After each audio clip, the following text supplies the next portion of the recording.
Hello friends, my self Krunal Shah. મિત્રો, ધોરણ 11 ગણિતમાં આજે આપણે એક નવું પ્રકરણ ત્રિપરિમાણીય ભૂમિતિ તેની શરૂઆત કરવા જઈ રહ્યા છે. મિત્રો, સૌથી પહેલા હું આ પ્રકરણ વિશે તમને જ્યારે વાત કરું તો ત્રિપરિમાણીય ભૂમિતિનો પરિચય આ પ્રકરણ ધોરણ 11 માં ખૂબ નાનું અને ખૂબ જ સરળ પ્રકરણ છે. ધોરણ 12 માં પણ ત્રિપરિમાણીય ભૂમિતિને સંગત એક ચેપ્ટર છે, તો તેના માટેનો બેઝ અહીંયા ધોરણ 11 માંથી પડે છે. તો આ ચેપ્ટર ધોરણ 12 માટે ઘણું ઇમ્પોર્ટન્ટ છે. આના અમુક કન્સેપ્ટ તમારા ફિઝિક્સમાં પણ યુઝ થાય ત્રિપરિમાણીય ભૂમિતિના. ઓકે, તો આ ચેપ્ટર તમારે ભણવું ખૂબ અગત્યનું છે. સૌથી પહેલા વાત કરીએ ત્રિપરિમાણીય એટલે શું. તો મિત્રો, તમે ધોરણ 10 માં આલેખ દોર્યા હતા. આલેખમાં તમે બે પ્રકારની અક્ષનો ઉલ્લેખ કર્યો છે, જે આવે x અક્ષ અને y અક્ષ.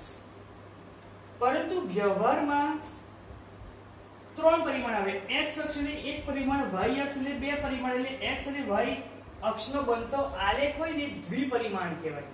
પણ વ્યવહારમાં ત્રણ પરિમાણ આવે. કેવી રીતે સમજાવું તમને? કોઈ એક ઉગમ બિંદુ હોય, ત્યાંથી એક સીધી રેખા તમે જે દોરી તેને તમે કહો છો x અક્ષ. હવે x અક્ષને લંબ તમે કોઈ રેખા દોરી તો એ થાય છે y અક્ષ. હવે ત્રીજી એક રેખા તમે દોરી શકો છો કે જે x અને y એ બંનેને લંબ હોય.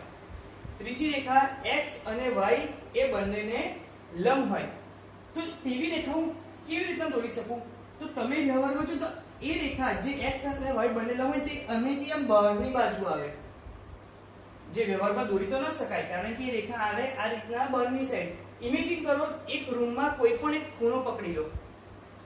એક ખૂણાને ત્રણ બાજુ અડતી હશે. જેમ કે હું અહીંયા એક બોક્સ દોરું છું ત્રિપરિમાણીયમાં.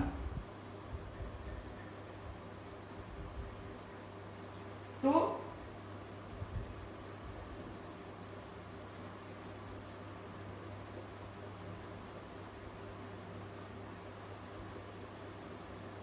આ ડોટેડ પોર્શન જે છે ને બોક્સની અંદરનો છે. હું આ ખૂણાની વાત કરું તો એક લાઈન આવી રીતના પડે છે, તેને તમે x અક્ષ કહો. બીજી લાઈન આ ઉપરની તરફ જાય છે એ y અક્ષ, અને ત્રીજો આ તરફ આવે છે. આ જે તરફ જે રેખા આવે છે ને એને z અક્ષ કહેવાય. તે x અને y બંનેને લંબ છે. ઓકે, એટલે હું તમને એ સમજવાનો પ્રયત્ન કરી રહ્યો છું કે ત્રિપરિમાણીય વસ્તુ એટલે કોને કહેવાય? x અક્ષ, y અક્ષ અને ત્રીજી રેખા આવે એ આવે z અક્ષ. બહારની બાજુ, પણ વ્યવહારમાં આવી રીતના બહારની બાજુએ દોરી ન શકાય, એટલે આપણે એને આ રીતના z અક્ષ દર્શાવીએ છીએ. એટલે જો x અક્ષ એ y અક્ષને લંબ છે, x અક્ષ એ z અક્ષને પણ લંબ છે. y અક્ષ એ x અને z બંનેને લંબ છે, જ્યારે z એ x અને y એ બંનેને લંબ છે. મતલબ ત્રણેયનું અક્ષ એકબીજાને લંબ છે. તો આને કહેવાય ત્રિપરિમાણીય. ઓકે, ત્રિપરિમાણીયમાં તમારે ધ્યાન શું રાખવાનું છે કે ધારો કે અહીંયા જે છેદ બિંદુ કરું ને એ એને કહેવાય ઉગમ બિંદુ O, જેના યામ છે 0 0 0. અને ત્રિપરિમાણીયમાં કોઈ પણ બિંદુ આવે, જેમ કે તમે આલેખ દોરતા હતા આ રીતના x અક્ષ, y અક્ષ, અહીંયા કોઈ બિંદુ આવે તેના યામ આપતા હતા xy, મતલબ આ છે x યામ, આ છે y યામ. પણ આ દ્વિપરિમાણ કહેવાય. એટલે એને બે પરિમાણ બે યામ આવે. આ ત્રિપરિમાણ એટલે એના ત્રણ યામ આવે. એટલે કોઈ વ્યવહારમાં કોઈ બિંદુ ત્રિપરિમાણમાં હોય એના ત્રણ યામ હોય, x, y અને z. x, y અને z આ ત્રણેય યામ એ બિંદુના મળે. આને કહેવાય ત્રિપરિમાણ બિંદુના યામ.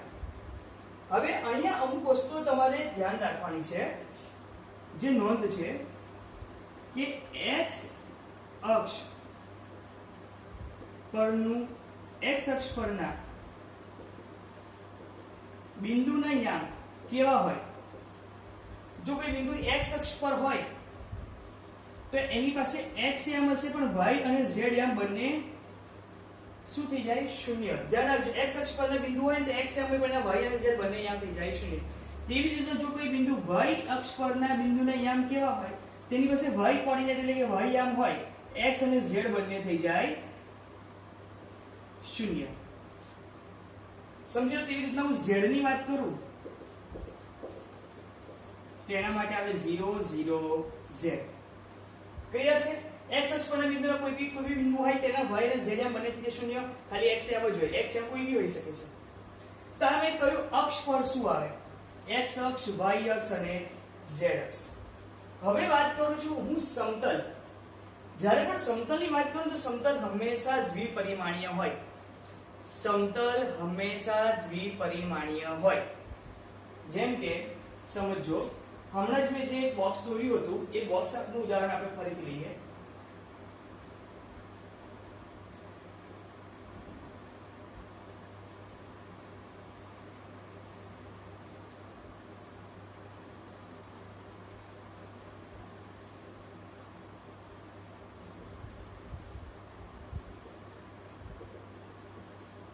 ઓકે, અહીંયા આપણે x અક્ષ કહીએ છીએ, અહીંયા y અક્ષ કહીએ છીએ, અહીંયા z અક્ષ. તો આ જે બોક્સ બનાવ્યું ને એ અમુક મૂઠાનું બનેલું હોય છે. જેમ કે હું વાત કરું, આ એક બાજુ જે અંદરની સાઈડ છે, અંદરની સાઈડની બાજુ છે આવી, ઇમેજિન કરજો. તો એ બાજુ એ x અને y બંને અક્ષોના મિલનથી બનેલી છે. તો આ જે અંદરની બાજુનું સમતલ ખરું ને એને કહેવાય xy સમતલ. xy સમતલ એટલે એવું સમતલ કે જે x અક્ષ અને y અક્ષના સંયોગથી બનેલી હોય. તેવી જ રીતના હું આ સમતલની વાત કરું તો જો એ y અક્ષ અને z અક્ષને લીધે બનેલી છે એટલે એ તો કહેવાય yz સમતલ. અને તેવી રીતના આ બોટમ તળિયાની વાત કરું તો એ x અક્ષ અને z અક્ષ એ બંને થ્રુ બનેલી છે એટલે એને કહેવાય xz સમતલ. મતલબ અહીંયા ત્રણ પ્રકારના સમતલ આવે, xy સમતલ, yz સમતલ અને xz સમતલ. જ્યારે સમતલની વાત થાય તો મેં પહેલા કોઈ સમતલ એ શું કહેવાય, એ કહેવાય દ્વિપરિમાણીય. હવે કોઈ બિંદુ સમતલ ઉપર છે, કોઈ બિંદુ જો એ સમતલ ઉપર હોય તે બિંદુના યામ કેવા હોય, જેમ કે xy સમતલમાં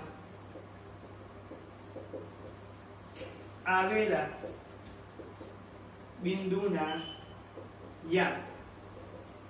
ધારો કે કોઈ બિંદુ xy સમતલમાં છે તો તે બિંદુના યામ કેવા હોય, તો જો ધ્યાન રાખવું xy સમતલમાં હોય ને તો એનો x યામ અને y યામ હોય, z યામ થઈ જાય 0. મતલબ x y z યામ થઈ જાય 0. એની પાસે z યામ હોય નહીં, કારણ કે xy સમતલમાં છે એટલે ત્યાં z યામ એનો બને નહીં. તેવી રીતના જો yz સમતલમાં કોઈ બિંદુ આવેલું હોય તો yz એટલે કયો યામ હશે, y અને z, તો એનો x યામ થઈ જાય 0. 0 y z. તેવી રીતના ત્રીજું સમતલ xz અને xz સમતલમાં આવેલા બિંદુના યામ એ શું થઈ જાય, x y યામ 0 અને z. તો આ છ વસ્તુ ખાસ ધ્યાન રાખવાની છે.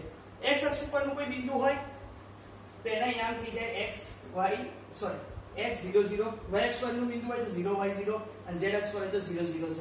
એવી રીતે xy સમતલ, yz સમતલ અને xz સમતલ. તો મિત્રો આ નોંધ પહેલા ઉતારી લો તમે, પછી આપણે નેક્સ્ટ કન્સેપ્ટ તરફ આગળ વધીએ. ઓકે, આનો સ્ક્રીનશોટ લઈ લો. બોલ દે. ચાલુ કરજો તું. ઓકે, યામ સમતલોનો આપણે અભ્યાસ કર્યો. હવે નેક્સ્ટ ટોપિક છે અષ્ટાંશ.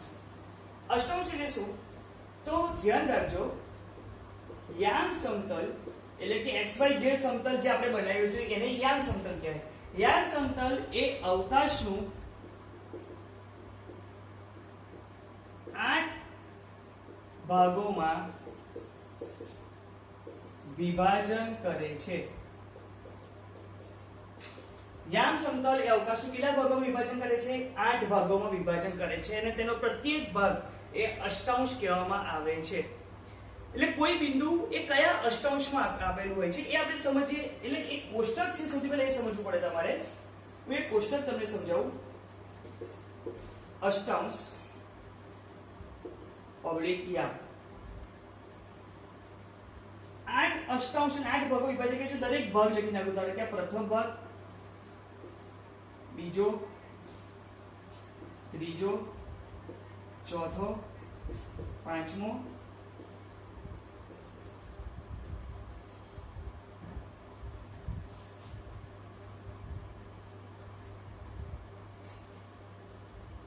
ઓકે આપણે 8 ભાગ લખ્યા હવે હું અહીંયા લખજો અષ્ટાંશના 8 ભાગ હવે યામ અહીંયા લખું છું x યામ y યામ અને z યામ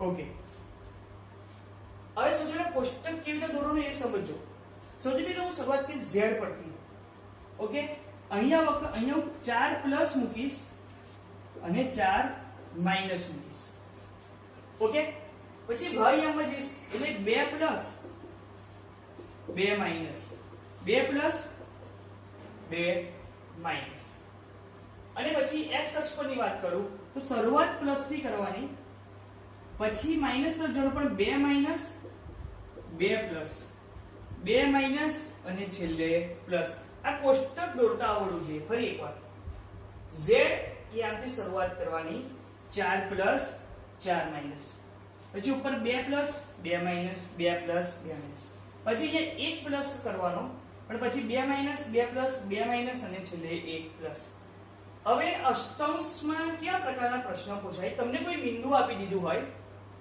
અને બિંદુ કયા અષ્ટાંશમાં છે એ જણાવો હવે સૌથી પહેલા સમજો પ્લસ માઈનસ સાઇન ઇન્ડિકેટ શું કરે છે પ્લસ એટલે કે ધન માઈનસ એટલે કે ઋણ એક ઉદાહરણ લો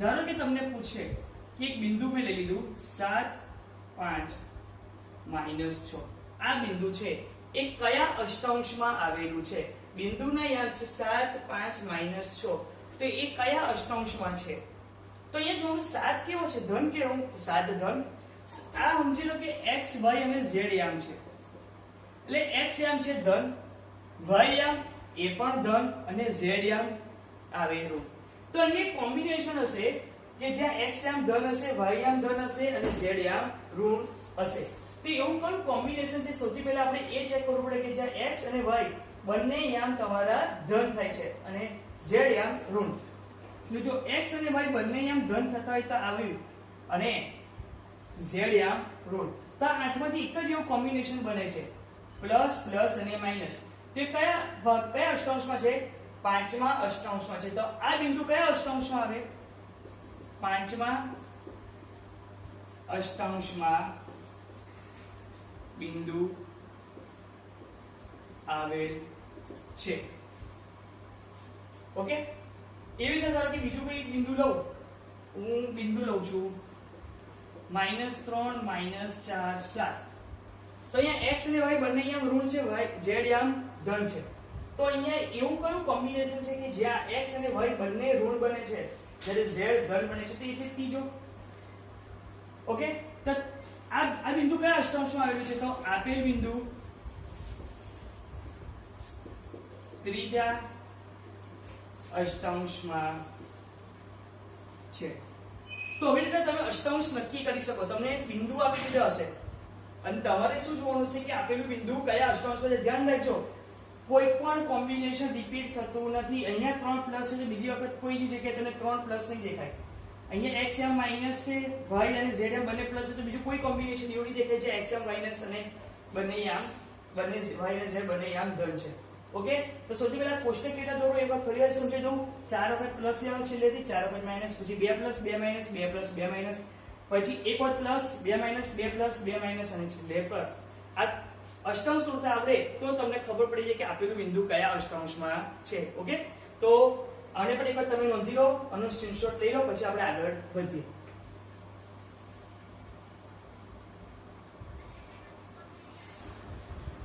હવેનો ટોપિક છે અંતર સૂત્ર આ સૂત્રનો અભ્યાસ પણ તમે ધોરણ 10 માં કરી ચૂક્યા છો ધારો કે પણ એ જ અભ્યાસ કર્યો તો દ્વિપરિમાણીય માટે તો હવે છે ત્રિપરિમાણીય તો ધારો કે બે બિંદુ છે P x1 y1 z1 અને બીજું બિંદુ છે Q x2 y2 z2 તો આ બે બિંદુ P અને Q છે. તો બે બિંદુ P અને Q વચ્ચેનું અંતર જો હું દર્શાવું PQ વડે, તેનું સૂત્ર શું થાય? તો લખી શકાય x2 x1 નો વર્ગ વત્તા y2 y1 નો વર્ગ વત્તા વર્ગમૂળમાં x2 x1 નો વર્ગ, આ x2 x1 એનો વર્ગ વત્તા y2 y1 નો વર્ગ વત્તા z2 z1 નો વર્ગ. અથવા તમે એવી રીતના પણ દર્શાવી શકો છો, x1 x2 નો વર્ગ વત્તા y1 y2 નો વર્ગ વત્તા કોઈ ફરક ના પડે, કારણ કે વર્ગ થાય છે. વર્ગ થાય એટલે કે માઈનસ હોય કે પ્લસ અંદર જે બી હોય એનો વર્ગ કરવાથી ધન જ બનવાનો છે. અને અણુ વર્ગમૂળ કાઢશો તો એ પણ જવાબ અંતર હોવાને કારણે હંમેશા તમને મળે ધન. તો આ જે સૂત્ર બન્યું એને અંતર સૂત્ર કહેવાય. આ અંતર સૂત્રને તમે જનરલ એવું કહી શકો, વર્ગમૂળમાં x યામોના તફાવતનો વર્ગ વત્તા y યામોના તફાવતનો વર્ગ વત્તા z યામોના તફાવતનો વર્ગ. તો આ છે અંતર સૂત્ર. આના રિલેટેડ ઘણા એક્ઝામ્પલ્સ છે, પણ સૌથી પહેલા આપણે અંતર સૂત્રનો ઉપયોગ કરતા શીખીએ. તો સ્વાધ્યાય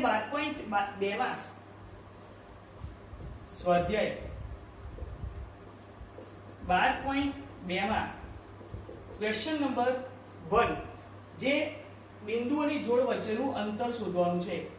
બિંદુઓની જોડ વચ્ચેનું અંતર શોધો, જેમાં પહેલો પ્રશ્ન છે બિંદુ છે 2 3 5 અને 4 3 1. 2 3 5 અને આ બે બિંદુ વચ્ચેનું અંતર શોધવાનું છે. તો આને કેવી રીતે તમે દર્શાવી શકો? ધારો કે બિંદુ P x1 y1 z1 તમે લો છો 2 3 5 અને બિંદુ Q x2 y2 z2 તમે લો છો 4 3 1. તો આપણું સૂત્ર અંતર સૂત્ર છે PQ, જે છે વર્ગમૂળમાં x2 x1 નો વર્ગ વત્તા y2 y1 નો વર્ગ વત્તા, હવે x2 x1 એટલે કે 4 2 એનો વર્ગ વત્તા 3 3 નો વર્ગ વત્તા 1 5 નો વર્ગ. તો 4 માંથી 2 જાય તો 2 નો વર્ગ તો કે 4. તો વર્ગમૂળમાં 4 3 ઓછા 3 એટલે 0 0 નો વર્ગ 0 અને 1 ઓછા 5 -4 નો વર્ગ એટલે એ શું બનશે તમારે 16. 16 ને 4 20 વર્ગમૂળમાં 20 એટલે 5 ગુણ્યા 4 અને 4 નું વર્ગમૂળ નીકળે એટલે 2. તો એનો જવાબ આવે 2 વર્ગમૂળમાં 5. અહીંયા પાછળ લખવું પડે એકમ. તો આ થયું બે બિંદુ વચ્ચેનું અંતર. ઓકે, હવે સેકન્ડ ક્વેશ્ચન લઈ લઈએ. બિંદુ છે -372 અને 2 4 -1. તો અને બિંદુ P કહી દો અને બિંદુ Q કહી દો. તો PQ શું લખાય? વર્ગમૂળમાં જો x યામોનો તફાવત ને એનો વર્ગ એટલે કે 2 -3 કરો એટલે પ્લસ થઈ જાય 2 + 3 નો વર્ગ 4 -7 નો વર્ગ અને અહીંયા છે -1 -2 નો વર્ગ. હવે 2 ને 3 5 5 નો વર્ગ 25. તો વર્ગમૂળમાં 25 4 - 7 3 -3 નો વર્ગ 9. તો અહીંયા 9 -1 -2 એટલે -3 અને એનો વર્ગ કરો તો પછી 9. 25 ને 9 34 34 ને 9 43 એટલે વર્ગમૂળમાં 43 એકમ. આ બે બિંદુ વચ્ચેનું અંતર આ. તો આ સૂત્ર નોંધી લો, આ બે એક્ઝામ્પલ ગણી લો, પછી આપણે અંતર સૂત્રનો ઉપયોગ વાળા અમુક બીજા એક્ઝામ્પલ કરીએ. ઓકે, જોઈ બિંદુ 0 7 10 -1 6 6 અને -496 એ કાટકોણ ત્રિકોણના શિરોબિંદુ છે તે ચકાસો. આ ત્રણ બિંદુ આપ્યા છે જે કાટકોણ ત્રિકોણના શિરોબિંદુ છે કે નહીં તે આપણે ચકાસવાનું છે અંતર સૂત્રનો ઉપયોગ કરીને. તો કેવી રીતના એને સોલ્વ થાય? તો આપણે એક બિંદુ લઈ લઈએ A 0 7 10, બિંદુ B -166 અને બિંદુ C -496. હવે કાટકોણ ત્રિકોણ માટે તમને ખ્યાલ છે પાયથાગોરસનો પ્રમેય. પાયથાગોરસનો પ્રમેય શું કહે છે? કાટકોણ ત્રિકોણ ધરાવતી બે બાજુઓનો વર્ગ એ કર્ણના બંને બાજુના વર્ગનો સરવાળે કર્ણના વર્ગ જેટલો થાય. તો આપણે કામ કરીએ, આપણે આ ત્રણ શિરોબિંદુ છે એમને જોડતી બાજુ બને કઈ બને? AB બને, BC બને અને AC બને. તો AB નો વર્ગ લઈ લઈએ, BC નો વર્ગ લઈ લઈએ, AC નો વર્ગ. આપણે અંતર સૂત્ર દ્વારા AB BC AC શોધીશું, એમનો વર્ગ કરીશું. કોઈ પણ બે વસ્તુઓનો વર્ગ, કોઈ પણ બે બાજુના વર્ગોનો સરવાળો એ ત્રીજા જેવો થાય તો આપણે કહી શકીએ કે આ કાટકોણ ત્રિકોણના શિરોબિંદુ છે. તો સૌથી પહેલા હું વાત કરું AB ની. તો AB માટે મારે શું કરવું પડે? x યામોના તફાવતનો વર્ગ વર્ગમૂળમાં હું લખું -1 -0 નો વર્ગ વત્તા 6 ઓછા 7 નો વર્ગ વત્તા 6 ઓછા 10 નો વર્ગ. આ -1 થાય, -1 નો વર્ગ 1, 6 ઓછા 7 એટલે ફરીથી -1 અને એનો વર્ગ કરો તો પણ 1, 6 ઓછા -10 એટલે કે -4 નો વર્ગ 16, 16 ને 1 17 ને 1 18. એટલે આપણને AB ની કિંમત કેટલી મળી? વર્ગમૂળમાં 18. આ વર્ગમૂળ આમ લઈ દો તો AB સ્ક્વેર શું થયો? AB સ્ક્વેર થાય 18. એવી જ રીતના જો હું BC શોધું તો આ B અને C તો -4 -1 નો વર્ગ, -4 -1 એટલે આ થઈ જાય +1 અને એનો વર્ગ, 9 ઓછા 6 નો વર્ગ વત્તા 6 ઓછા 6 નો વર્ગ. -4 વત્તા 1 એટલે -3 નો વર્ગ એટલે કે 9, 9 ઓછા 6 3, 3 નો વર્ગ એ પણ 9 અને 6 ઓછા 6 0, 0 નો વર્ગ 0. 9 ને 9 18 એટલે આ વર્ગમૂળમાં 18 થયો BC અને એ સર આ સાઈડ વર્ગમૂળ આમ લઈ દઈએ તો BC નો વર્ગ એ શું થઈ જાય? 18. તેવી જ રીતના હું વાત કરું AC ની. તો આ બિંદુ A છે, બિંદુ C તો -4 -0 નો વર્ગ વત્તા 9 ઓછા 7 નો વર્ગ વત્તા 6 ઓછા 10 નો વર્ગ. -4 -0 એટલે કે -7 એનો વર્ગ કરો તો 16. 9 ઓછા 7 2 નો વર્ગ એટલે કે 4 અને 6 ઓછા 10 એટલે -4 નો વર્ગ એટલે ફરી એકવાર આવે 16. તો 16 ને 16 32 4 36 અને AC નો વર્ગ શું થઈ જાય? એ થઈ જાય 36. તો તમે AB નો વર્ગ જુઓ, BC નો વર્ગ જુઓ, AC નો વર્ગ જુઓ. જો તમે ઓબ્ઝર્વ કરો તો તમે કહી શકો કે અહીં AB નો વર્ગ વત્તા BC નો વર્ગ બરાબર AC નો વર્ગ. એટલે કહી શકાય AC કર્ણ છે તથા ખૂણો B કાટખૂણો છે. એટલે કહી શકાય ABC કાટકોણ ત્રિકોણના શિરોબિંદુઓ છે. ક્લિયર છે મિત્રો? ખૂબ જ સરળ એક્ઝામ્પલ છે, અંતરસૂત્રનો ઉપયોગ કરે છે. એક વખત આને જોઈ લો અને હવે નેક્સ્ટ લેક્ચરમાં આપણે અંતરસૂત્ર આધારિત બીજા એક્ઝામ્પલનો અભ્યાસ કરીશું તથા એક નવા કન્સેપ્ટ તરફ પણ આગળ વધીશું. Thank you.